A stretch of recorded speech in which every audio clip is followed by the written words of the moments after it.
the 80-20 principle is a good principle to have. Prakash, please tell us about that. Okay. 80-20 principle. There are you may be able to find other books where they talk about 80-20 principle. I want to believe that this 80-20 principle that I'm talking in this book is so different from what you may read in other books. Okay. 80 what happens when your personal values come in conflict with the organizational values, or I call the institutional values? Yeah. You're working in an organization, whatever work that you're doing, whether that is university related, doesn't matter, higher education related, or in the business world, or any job that you're doing. What happens when you enter into that position? And what happens when your personal values come in conflict with their values? If my 80-20 principle talks about it is, if that void and if there is a conflict there, and you're sacrificing your principles more than 20% of the time, consistently, we all will have conflicts. We're never going to get a 100% match.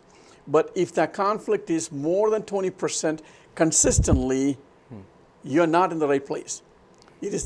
So I used to tell staff that, because it is not something. I challenge staff to take a look at that. I may lose some staff members, but at the same time, I would rather have them be happy there than staying there in conflict with their own values about that. So I may have lost few people that way, but at the same time, I will help them find the right niche for them. So one of the things I talked about, several aspects of the 80-20 principle. One is start with the job search. So when you go for the job search, how do you know, how can you avoid that in the front end? How can you? So one of the things I advise, I talk about in the book, is do all the research you can do about that place that you're going to be working for, the institution, the organization, wherever that might be, and their philosophy, their mission statement, the vision statement.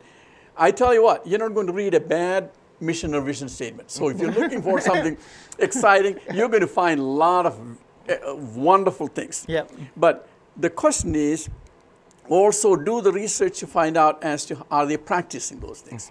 And even when the students, not the students, staff members who came from all over the country to interview with me, and I will ask them, why do you want this job? And why do you want to work at NDSU? They will tell me exciting stories and what they heard, or what exciting things that they read. And they will tell me that you consider students this is an institution where student focus, land grant, and research institution here. And particularly the part about the student focus is the part attracted me to apply for this position. And I'm so excited, I can't wait to have this position. And they will tell me all the things that I want to hear. Then I will pause and ask them a question. How do you know that we are practicing this? Wow. Okay. So explain to them, or at least summarize for them, how they can apply that principle and how they can go about that principle, that 80-20 principle. Like, simplify it for them. Yeah.